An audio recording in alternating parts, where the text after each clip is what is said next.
Hey guys, I just wanted to do a little quick video on something we're trying new here on the farm. We're playing around with some cross fencing, rotational grazing. We'd been using the Premier One netting to move our sheep from field to field.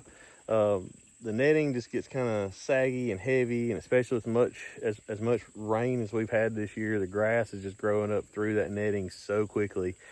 We're going to try something a little bit different.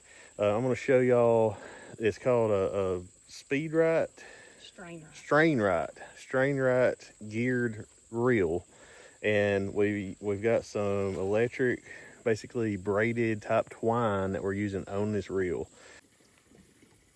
So this is the reel. This is like basically a wire that's woven in between some nylon strands, and it's kind of a braid electric wire basically, and then it's got a little quick connect handle you can add to it. This seems to be a lot faster. I'll kind of show y'all what we do as we unroll this, but it's basically got a little hook that you hook onto your wire fence, and we're doing it in 2 strands. Our sheep are already kind of trained to an electric fence. We did it in 2 strands. We just walk, let it unroll, get these little, basically poly posts. Put these little poly posts in the ground. They're just step-in posts. You hook your wire through it, go from post to post. And what our plan is, we're gonna go low and make a turn down here at the end, turn and come back.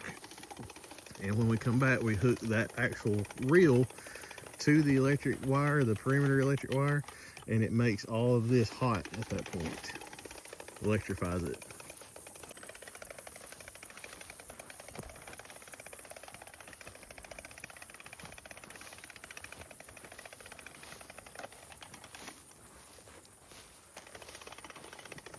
This seems to be a much easier solution for us anyways, a little bit quicker.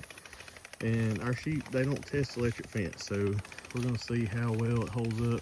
Hopefully it doesn't ground out near as bad as what the poly wire did, the net wire that Premier One has did. So we get down here to an end post. Jamie will use a little bit of a zip tie to kind of help hold it to it. Runs it through. Try not to electrify myself. There we go.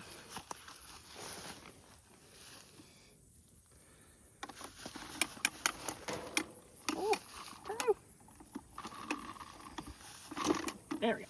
All right, so as you can see here, we've got two strands. I have my zip ties. And it's about a foot apart between strands. Just gonna walk all the way back down. We'll tighten it to each post as we go. And then when you hook that reel back on the fence, you can actually tighten it up at that time as tight as you want it to be.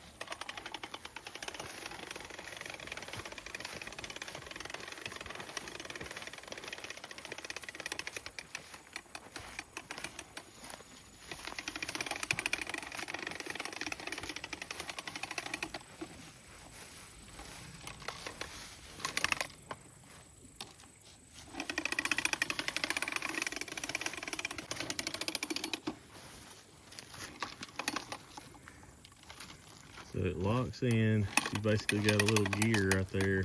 Once she gets it stretched kind of as tight as she thinks she wants it, she can flip that lever and lock it. And then it's got a little hook right there that hooks to the fence, and that's what electrifies the spool and the wire and everything off of your existing perimeter fence.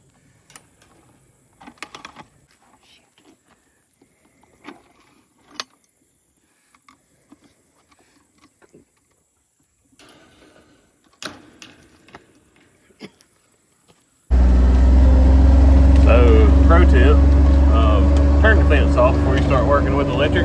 Otherwise, you end up having to go all the way back to the barn and turn it all off, and it just slows you down. So,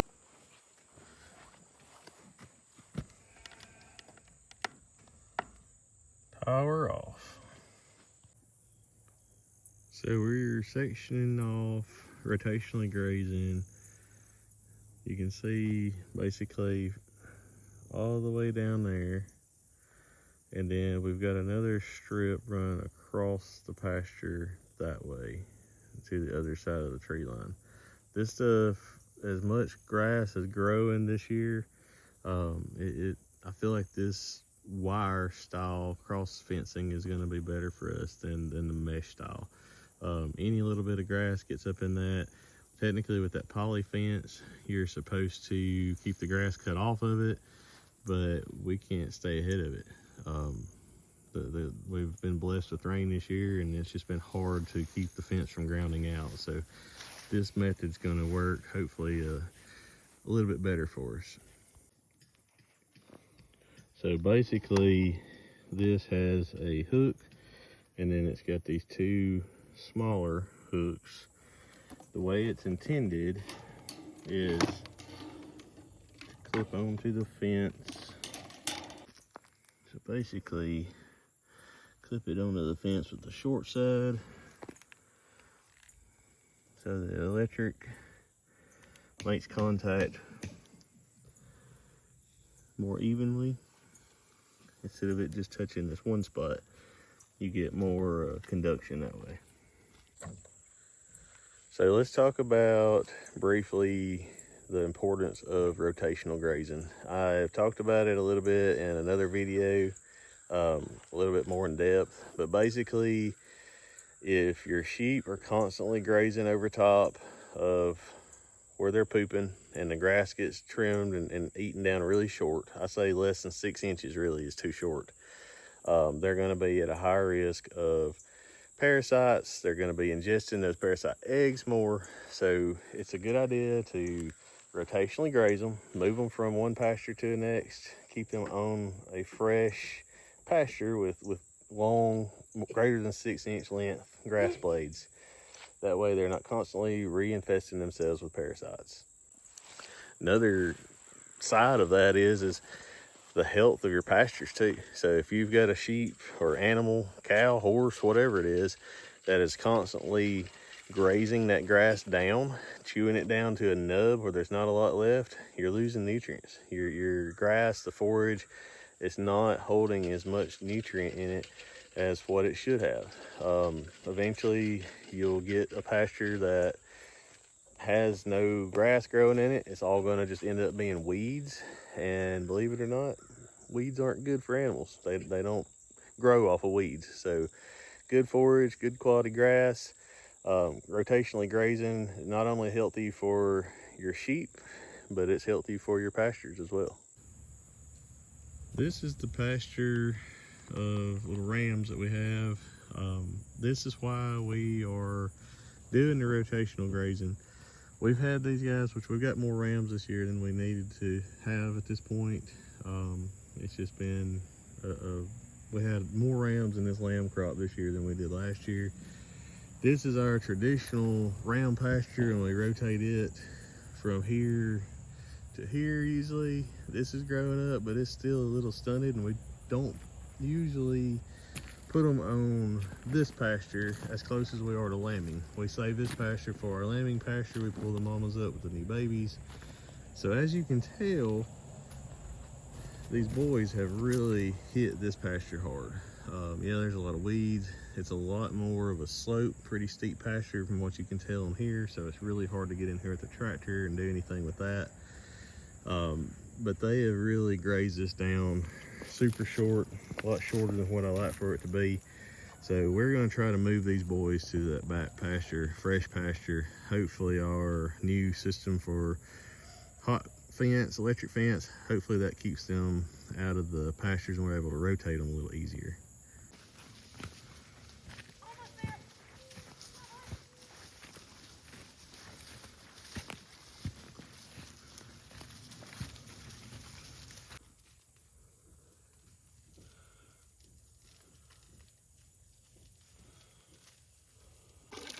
So as y'all can tell, we don't really have water, a source of water in this back field. So we've got a little poly tank, just fill it up with water up at the barn. Got a little trough we put here. So it's kind of a headache, but as little as they're gonna drink over the course of a day, they're not gonna go through that full trough. So we'll just fill it up, take it back here on the side by side as they need it. But a little bit of an extra labor step, but it's going to do just fine for what we need.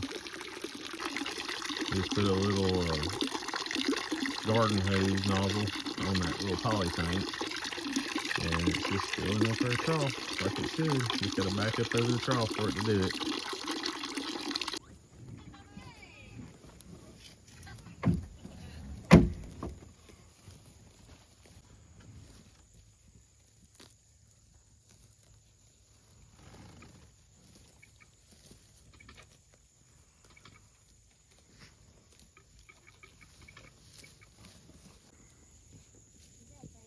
No. That was rude.